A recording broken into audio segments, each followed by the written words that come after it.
오늘 우리에게 주시는 하나님의 말씀 창세기 12장 1절부터 5절까지 말씀입니다.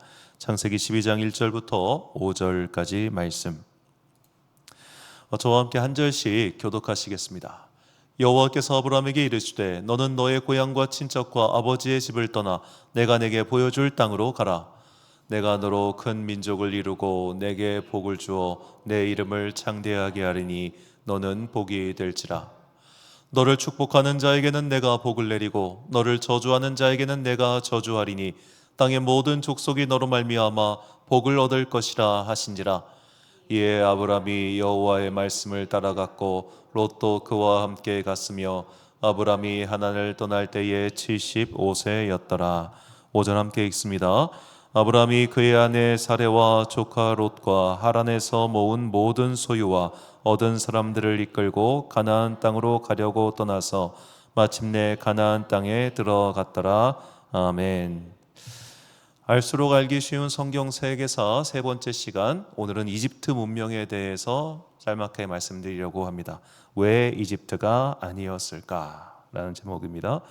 자, 우리가 이 비옥한 초승달 지대 이곳에서 펼쳐진 이 성경 이야기를 계속해서 함께 보고 있습니다. 그러니까 메소포타미아 문명 그리고 이집트 문명, 이 사이에 있는 게 우리가 성경의 배경이 되는 팔레스타인 땅, 가나안 땅의 이야기죠. 자, 먼저 이 아브라함의 고향 땅이기도 한 우루, 이 우루라고 하는 지역은 메소포타미아 문명 중에서 특별히 수메르 문명이라고 말씀을 드렸습니다. 이 수메르 문명엔 이제 메소포타미아 지방 남부 쪽이며 교차거라고 해서 이때만 해도 아직 뚜렷하게 메소포타미아만의 어떤 특정한 언어적 구조라기보다는 이 동아시아 쪽, 특히 이제 몽골 지방의 언어적 기원도 섞여 있다, 그렇게 말씀을 드렸습니다. 그래서 증산도 같은 곳에서는 아브라함이 한국 사람이었다, 그렇게 말을 합니다. 대단한 것 같아요.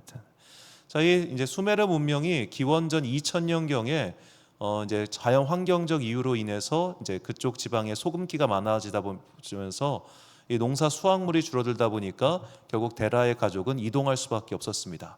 그래서 토지 연분화로 인한 농업 수확량이 감소했고, 그리고 경제 사회가 양극화되면서 결국 이 데라 가족이 그 우르 지방을 떠나게 된 것은 이런 환경적 요인이 있었을 것이다, 그렇게 학자들은 추정을 하고 있어요. 자, 현재 우리는 여기서 이런 질문을 해보려고 합니다.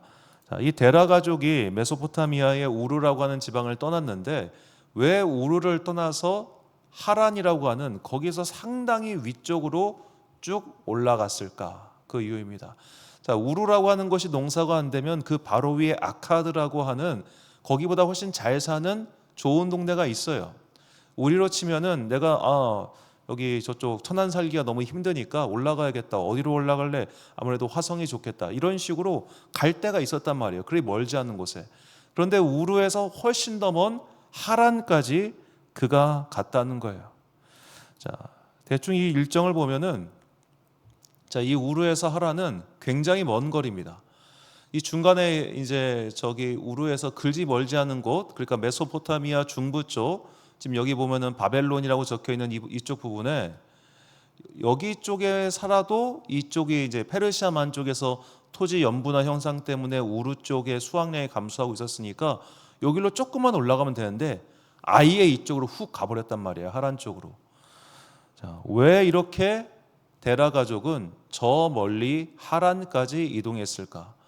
이유를 여러 가지 생각해 볼 수 있겠지만, 이 하란 바로 왼쪽에 제가 지금 빨간색으로 비어 있는 곳에 동그라미를 쳤죠. 여기가 어디냐면 인류 최초의 고대 도시가 있었던 차탈회 위크라고 하는 곳입니다. 1958년에 이 도시에 대한 발굴 작업이 진행됐고, 여기서 기원전 7500년에서 5700년에 존재했던 고대 도시의 흔적을 발견했습니다. 약 1만 년 전 고대 도시 차탈회 위크, 이제 오늘날 튀르키예 남부 지방인데요. 자, 이렇게 거대한 신석기 시대의 유적인데, 신석기 시대의 지붕을 덮고 도시를 이루고 해서 이런 식의 한 몇만 명 정도 단위의 사람들이 이곳에 살고 있었을 것이다라고 추측하고 있습니다. 그러니까 이 우르라고 하는 지방보다 약 2000년 앞서가지고 이쪽 지방에도 이미 문명권이 형성돼 있었다는 거죠. 그러니까 오늘날 튀르키예 지방이 정말로 세계에서 가장 오래된 도시들이 앞서서 있었던 곳이다. 그렇게 볼 수 있겠습니다. 그러니까 이 하란이라고 하는 것도 튀르키예 지방이거든요. 오늘날. 그러니까 이 데라가 이 메소포타미아 오늘날 이란 지방을 떠나가지고 튀르키예로 간 거예요. 거기도 사람이 살기 좋은 곳이니까. 한마디로 말해 우리가 지금 일본이랑 굉장히 생활 수준이 비슷해지지 않았습니까? 저 같은 경우는 일본 놀러 가면 참 좋은 게 음식에 아무런 부담이 없어요. 거기 있는 음식이 다 맛있어 저한테. 그런데 이제 우리가 다른 예를 들어 전 말레이시아 음식 못 먹는데 그런 데 가면 정말 고생한단 말이에요. 그 음식이 동남아 음식 안 맞는 사람들은. 그런 식으로 같은 문화권, 문명권으로 가면 살기가 편하니까. 그래서 튀르키예 쪽으로 간 거란 말이에요. 데라가. 자, 그래서 그곳에서 살다가 데라는 거기서 죽습니다. 오늘날 터키에서. 자, 그리고 아브라함도 이제 어차피 내 고향은 토지 연분화 때문에 다 망했으니 여기선 못 살겠고 제2의 고향 이 터키에서 살면 되겠다라고 해서 거기에 살면 되는데 오늘 본문을 보니까 하나님께서 그들을 떠나게 하시죠. 자, 본문 1절과 5절 말씀을 제가 읽겠습니다. 여호와께서 아브라함에게 이르시되 너는 너의 고향과 친척과 아버지의 집을 떠나 내가 네게 보여줄 땅으로 가라. 아브라함이 그의 아내 사레와 조카 롯과 하란에서 모은 모든 소유와 얻은 사람들을 이끌고 가나안 땅으로 가려고 떠나서 마침내 가나안 땅에 들어갔더라. 자, 하란에서 재산을 모았다고 하는 표현을 봐서 그들이 적지 않게 이 터키 지역에서 꽤나 살았던 것을 알 수 있습니다. 자, 그렇게 한쪽 지역을 떠나서 한쪽 지역에 정착을 해서 많은 재산을 모았습니다. 그런데 하나님께서 딴 데로 가래요. 자, 그러면 하나님께서 딴 데로 가라고 하는 지역이 지금 살고 있는 곳보다 좋은 데야 될 거 아니에요. 저보고 여기를 떠나서 딴 데 가라 했는데 여기보다 못 사는 동네예요. 여기보다 살기 힘겨운 동네예요. 그럼 누가 가고 싶겠습니까? 그런데 하나님께서 그들에게 가라고 했던 가나안 땅은 그쪽 이 튀르키예 지방보다 훨씬 못 사는 동네였어요. 가나안 땅은 그들보다 훨씬 못 사는 동네였다. 그러니까 똑같은 이 비옥한 초승달 지대라고 하는 문명권 속에 있었지만 문명의 중심과 문명의 변두리는 차이가 있을 거 아니에요. 우리가 같은 대한민국에 살아도 여러분 서울 사는 거랑 지방 사는 건 다르잖아요. 솔직한 말로. 제가 서울 살 때 가장 놀랐던 것 중 하나는 지금은 이제 다들 많이 퍼져 있는데 버스를 기다리려고 앉았는데 그 좌석에 엉뜨가 되더라고요. 깜짝 놀랐어요, 진짜. 버스를 기다려도 그냥 기다리지 말고 엉덩이 따뜻하게 하고 기다리라. 아니 이런 신세계가. 자, 그런 식으로 이게 많은 사람들이 서울, 경기 이 수도권을 벗어나지 못하는 이유는 여러 가지 직업의 문제 여러 가지가 있겠지만 사실 문화가 주는 혜택, 편리함이 굉장히 커요. 저희가 이제 한번 교회에 이 건반을 좀 바꿔보려고 이 키보드를 그래도 한번 치고 구매해야 될 거 아닙니까? 그래서 야마하 매장을 뒤졌는데 천안에는 키보드를 파는 야마하 매장이 없어요. 대전을 갔어요. 대전도 없어요. 서울에만 있더라고요. 왜냐하면 전자 키보드를 쓰는 수요가 없으니까, 신디사이저 수요가 없으니까 서울 가서 쳐봐야 되는 거예요. 하나하나 불편한 게 엄청 많아요. 지금 아브라함이 가나안 땅에 갔다는 건 그것보다 훨씬 더 불편한 상황이에요. 같은 메소포타미아 문명권에 있고 다행히 말은 통해요. 그러나 워낙 문명의 변두리에 있다 보니까 야만적인 동네는 아니었지만 거의 그 정도 수준의 형편없는 곳이었어요. 그런데 거기 가보니까 거기서 멀지 않은 곳에 자기네 고향보다 더 잘 사는 문명이 있었어요. 거기가 어디냐? 이집트 문명이었던 거예요.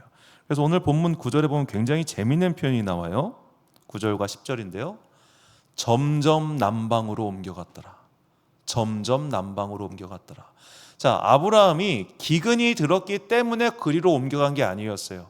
거기 가나안 땅에 왔습니다. 하나님께 제사를 드렸습니다. 그리고 나서 점점 남방으로 옮겨가요. 이게 무엇을 뜻할까요? 더 강한 문명, 더 좋은 문명으로 내가 끌려간 거예요. 막상 시골 살아보니까 시골 살면 불편한 게 많잖아요. 그러니까 점점 더 도회지 쪽으로 내 몸의 방향이 가듯이 아브라함도 막상 가나안 땅에 가보니까 너무 시골이야. 너무 못 살아. 너무 형편없어. 그래가지고 점점점 몸이 저 도회지 쪽으로 가는 거예요. 그렇게 이집트를 향해서 조금씩 야곱야곱 내려가다가 기근이 오니까 아차 잘됐다, 이참에 그냥 저 잘 사는 동네로 옮겨가자 해서 이집트로 옮겨갑니다. 자, 그 정도로 이집트는 고대 시대에 매우 잘 사는 문명권이었습니다. 자, 이 이집트 문명은 1절에도 말씀드렸지만 나일강을 중심으로 한 나일강 유역대의 문명입니다. 저기 위쪽 이제 고센 지방, 이쪽을 하 이집트, 아래쪽 지방을 상 이집트 해가지고 이 두 개 문명권이 약간 서로 충돌도 일으키고 하긴 했지만 기본적으로 이들은 나일강 권역대를 거의 벗어나지 않았습니다. 이게 가장 중요한 특징이에요. 왜 이들은 나일강 이유역을 거의 벗어나지 않았는가? 그러니까 이집트의 전성기는 기원전 15세기였는데 15세기에 이들이 쳐들어간 가장 깊숙한 곳이 어디까지였냐면 오늘날 시리아 땅까지였습니다. 그러니까 이스라엘 땅 그 이상까지는 이들은 굳이 진출할 필요를 전혀 느끼지 못했어요. 왜 그랬을까 보니까 나일강의 주기적인 범람 때문입니다. 황하도 그렇고 메소포타미아 문명의 유프라테스 강도 마찬가지지만 이런 강도도 범람은 하기는 합니다. 그런데 범람의 주기가 나일강처럼 일정하지가 않았어요.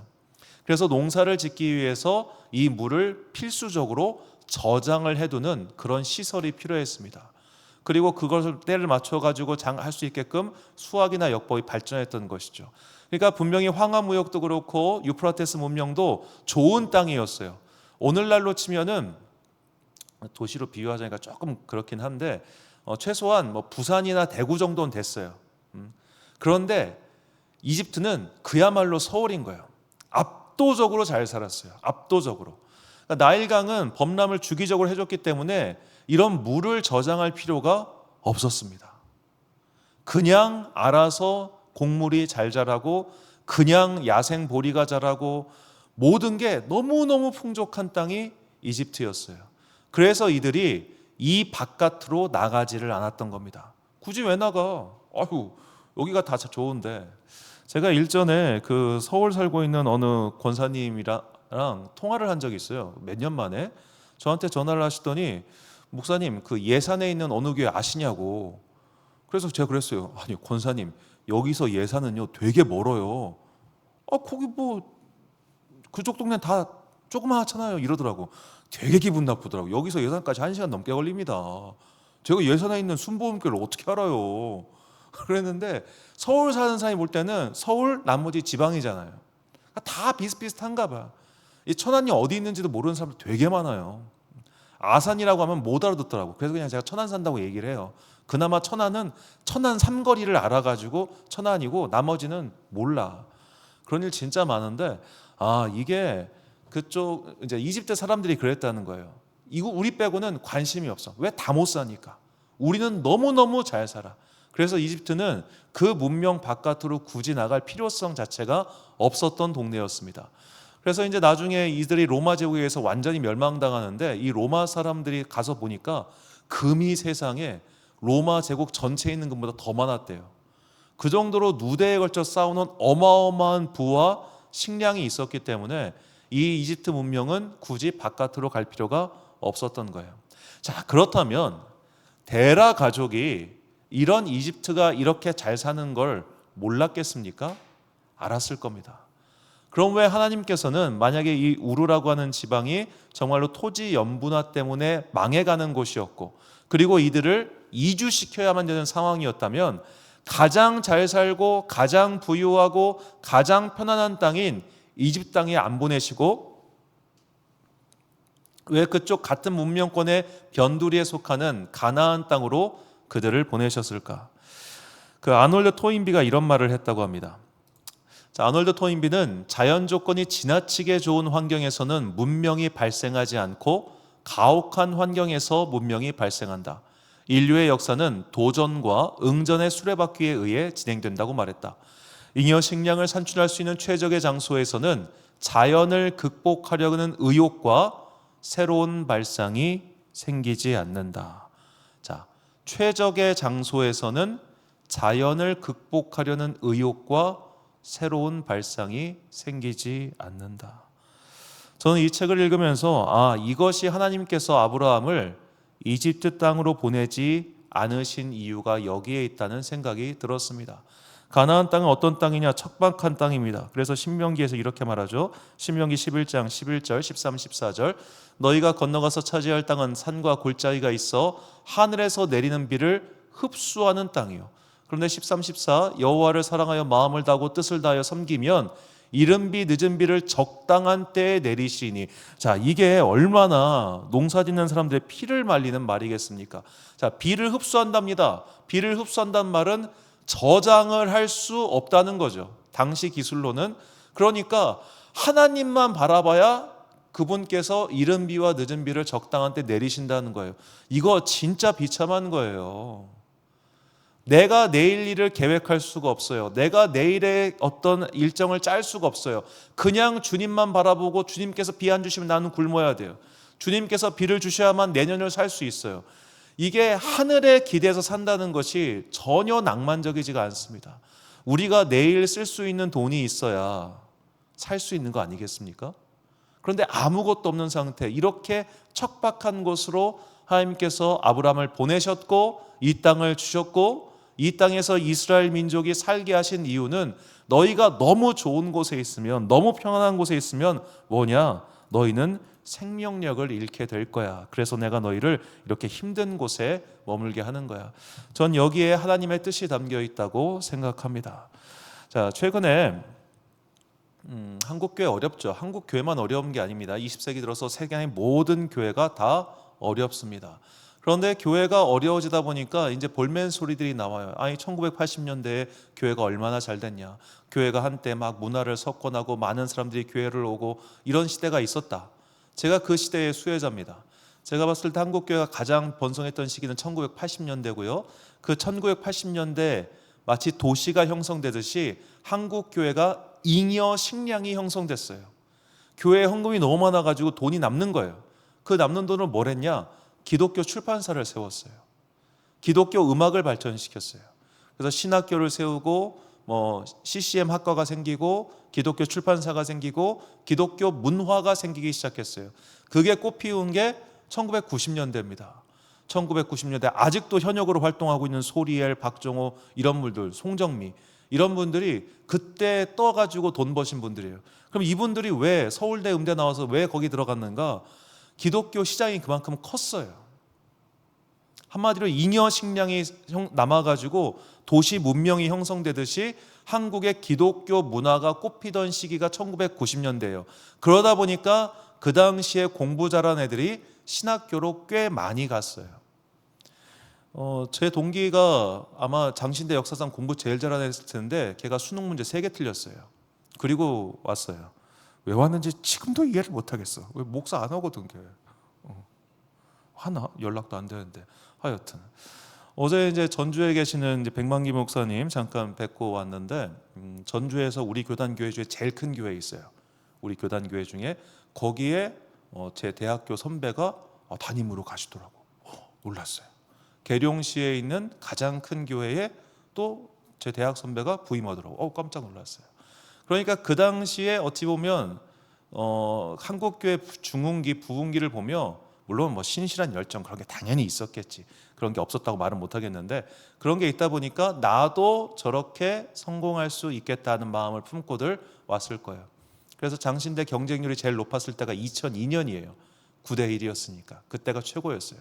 스카이 출신도 많았고 제가 대학교 1학년 때 아직도 기억나는 게 카이스트 졸업하고 신대원 오신 분이 계셨어요. 그분이 히브리어로 시편을 외웠어요. 와, 한 학기 원어 배우고 그 다음 학기에 시편을 히브리어로 외우더라고. 야, 카이스트는 머리가 다르구나. 그때 대학생 때 처음 알았는데, 자, 그런 식으로 많은 사람들이 신학교의 문을 두들겼고 목사가 되겠다고 했어요. 왜 그랬을까요? 뭔가 풍성했기 때문이에요. 자, 그 결과 어떻게 됐느냐? 나약해 빠졌어요. 나약해 빠졌어. 다들 안락한 곳, 평안한 곳, 주어져 있는 곳, 그곳이 아니면은 막 죽겠다고 그래요. 힘들다고 그래요. 지금은 이제 이것은 강인한 세대를 거쳤던 연로하신 목사님들도 마찬가지예요. 아니 80년대에는 아니 90년대에는 우리 전도사들 막 그냥 하면은 막 사례비 15만 원, 사례비 없이도 막 일하고 그랬는데 지금 애들은 막 100만 원 줘도 안 와. 막 애들이 막 약해 빠졌어. 성도들이 막 옛날에 막 작정헌금하고 막 밤새서 기도가 했는데 성도들이 약해 빠졌어. 이런 식으로 과거를 바라보면서 지금을 막 비난해요. 왜요? 좋은 때 있었거든요.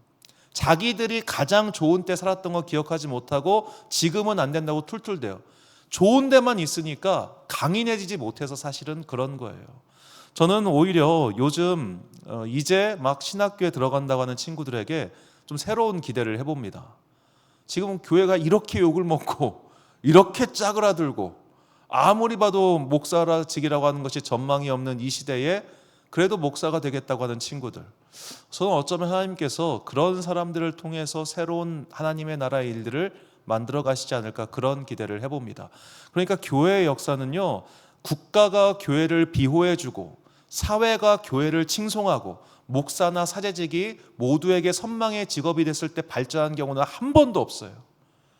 왜 우리가 초대교회 영성을 회복하지 못하는지 원인은 분명합니다. 국가가 우리를 탄압하지 않아서 그렇습니다.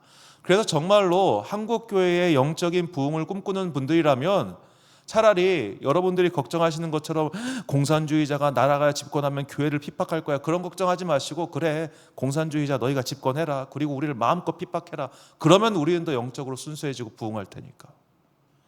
우리는 오늘 하나님께서 아브라함을 그 편안한 나일강 문명권으로 보내지 않으시고 그 문명권 속에서 그나마 말이 통하는 가장 척박한 가나안 땅에 보내신 이유를 잘 생각해 봐야 됩니다. 이것은 우리의 인생 또한 마찬가지입니다. 만약 우리가 안정적인 가정에서, 내가 결혼할 때 우리 부모님이 집 한 채 해주시고, 내가 우리 애 태어났을 때 부모님이 차 한 대 주시고, 그 더 글로리 보면은 애 태어나니까 그런 거죠. 너의 퍼스트 구찌야 해가지고, 그 장면 기억하려나 모르겠는데 하여튼 그런 장면이 나와요. 그렇게 우리 손주한테 구찌 해주고 뭐 샤넬 해주고 에르메스 해주고 이러면 우리 애가 정말로 건강하고 바르고 잘 클까요? 물론 부자들은 부자들만의 교육 방법이 있겠지만 왜 트럼프가 저렇게 강인한 사람이 되는지 제가 말씀드리지 않았습니까? 그 아버지가 주일 아침마다 공사장 끌고 가가지고 나사랑 못을 죽게 했다니까요, 그 부자한테. 자, 약하게 보호받고 안정적이고 그런 곳에서는 강인한 무언가가 나오지 않아요. 물론 그렇다고 해서 우리가 사람을 너무 척박한 곳에 가면은, 사실 여기 나오지만 문명은 또 너무 척박하면 안 생겨요. 그러니까 적당히 척박하고 적당히 좀 최소한 숨 쉴 수 있는 구멍 정도는 있어야 돼요. 자, 우리가 그런 인생을 살 때 우리가 모든 것이 갖춰져 있고 모든 것이 좋았다면 지금 우리가 예수 믿겠습니까? 내 통장에 수십억이 쌓여 있고 나는 그냥 내 미래에 대한 아무 걱정이 없으면 내가 예수님께 기도하겠어요? 물론 저는 제가 만났던 가장 부자 성도님이 참 의문이었어요. 저분은 저렇게 부자인데 새벽 기도를 빠지지를 않아. 저렇게 부자인데 교회 모든 공예배에 다 참석해. 제가 만난 분 중에 가장 부자였어요. 병원 재단 이사장이었으니까. 의아했어요. 왜 그럴까? 가보니까 자녀들의 우환이 많더라고. 그러니까 이유가 있는 거예요. 하나님께서 정말로 그 영혼을 사랑하시면 그 영혼을 평안하고 안락한 곳에서 따뜻한 개구리가 죽어가는 것 마냥 둥둥둥 띄워놓으시는 게 아니라 고난의 쓴 잔을 마시게 하더라는 겁니다. 이것이 오늘을 살아가는 우리에게 주시는 하나님의 메시지입니다. 교회가 순탄한 환경에 있어야만 잘 성장하는 게 아닙니다. 오히려 어려운 곳에 있을 때 하나님께서는 우리의 믿음을 더 단단하게 붙드십니다. 교회와 인생 또한 마찬가지입니다. 인생에 고난이 있고 역경이 있고 어려움이 있고 정말로 눈물의 기도가 아니고서는 통과할 수 없는 그런 난관들이 켜켜 있을 때 하나님께서는 그런 과정을 통해서 그의 영혼을 정금같이 연단시키시는 거죠. 제가 자주 드리는 말씀입니다만 맹자에 나오는 말, 하늘이 그대에게 큰 임무를 맡기려 할 때 녹이 근골이라 너의 뼈를 노곤노곤해질 때까지 때린다고. 그 말씀을 우리가 기억하고, 하나님께서는 그래서 우리를 평안하고 좋고 안락하고 높은 이집트 문명이 아니라 저 척박하고 그래서 하나님밖에 볼 수 없는 가나안 땅으로 보내셨다는 것, 우리가 이것을 기억하면 좋겠습니다. 고린도전서 1장 27절부터 29절까지 말씀 함께 봉독하겠습니다. 시작. 그러나 하나님께서 세상에 미련한 것들을 택하사 지혜 있는 자들을 부끄럽게 하려 하시고 세상에 약한 것들을 택하사 강한 것들을 부끄럽게 하려 하시며 하나님께서 세상에 천한 것들과 멸시받는 것들과 없는 것들을 택하사 있는 것들을 패하려 하시나니 이는 아무 육체도 하나님 앞에서 자랑하지 못하게 하려 하심이라. 아멘. 사랑하는 지혜빛 광성교회 성도 여러분, 그리고 이 예배를 함께 드리고 계신 귀한 주님의 자녀 여러분, 하나님께서 아브라함을 그 당시 세상에서 가장 발달한 문명권이었던 메소포타미아 문명권도 아니고 튀르키예도 아니고 이집트도 아닌 가장 형편없는 땅 가나안 땅으로 보내셨다는 것을 잊지 마십시오. 그곳이 비록 그가 부유하게 살 수는 없을지언정 적어도 그곳에서 그는 하나님을 만나는 더욱더 순수한 영혼으로 빚어졌을 것이기 때문입니다. 자, 우리도 지금 풍요의 시대가 아니라 빈곤의 시대를 살고 있습니다. 빈곤의 시대이기 때문에 더욱더 감사할 수 있어야 됩니다. 왜냐? 풍요의 시대를 살면 우리는 분명히 이집트 바깥으로 나가지 않았던 그 문명권의 사람들처럼 그곳에 갇혀서 썩어서 문드러졌겠으나 우리가 지금 어렵고 빈곤하고 참 힘든 일이 많기 때문에 더욱더 주님을 순수하게 열망하고 갈망하는 자들로 교회가 만들어지고 있기 때문입니다. 핍박의 시대라고 해서 어려움의 시대라고 해서 점점 마음을 곤고하게 생각하지 마시고 이 시대야말로 우리가 더욱더 순수하게 그리고 아름답게 믿음의 도약을 할 수 있는 기회의 시기라고 믿고 이 시기를 슬기롭게 극복하는 여러분과 제가 되시길 주님의 이름으로 축원합니다. 기도하겠습니다. 사랑과 은혜가 풍성하신 아버지 하나님, 아브라함을 이집트가 아닌 가나안 땅으로 보내신 이유, 터르키가 아닌 가나안 땅으로 보내신 이유, 그것을 깨닫게 하시니 감사합니다. 그 어려운 곳에서 아브라함은 믿음이 정전되었습니다. 믿음이 아름답게 밝게 빛나게 되었습니다. 중요한 것은 영혼의 구원이며 하늘나라라는 것을 잊지 않게 하시고 이 땅에서 평안과 인정과 박수와 풍요를 바라는 것이 아니라 하나님 나라에서 부유하게 하나님께 칭찬받게 주님 앞에서 더욱더 순결한 영으로 빚어갈 수 있는 이 고난의 시기, 빈곤한 시기를 잘 극복해 나아가는 주의 자녀들 되게 하여 주옵소서. 우리 각 사람에게 기도의 이유를 주셔서 감사합니다. 우리가 과연 신수가 편안했다면 이렇게 기도를 했겠습니까? 내 삶이 모든 것이 순조로웠다면 내가 주님께 이렇게 간절하게 예배드리며 기도했겠습니까? 인생에 고난을 주신 아버지 하나님, 그 고난을 통하여 주님께서 우리의 영혼을 아름답게 빚어가신다는 것을 잊지 않게 하시고 이 시기를 통하여 주님 앞에서 아름답게 쓰일 수 있는 도구로 재련되게 하여 주옵소서. 우리의 인생이 주님께서 기뻐하시는 아름답고 빛난 인생 되기를 간절히 소망하오며 이 모든 말씀 우리 구주 예수 그리스도의 이름으로 기도드립니다. 아멘.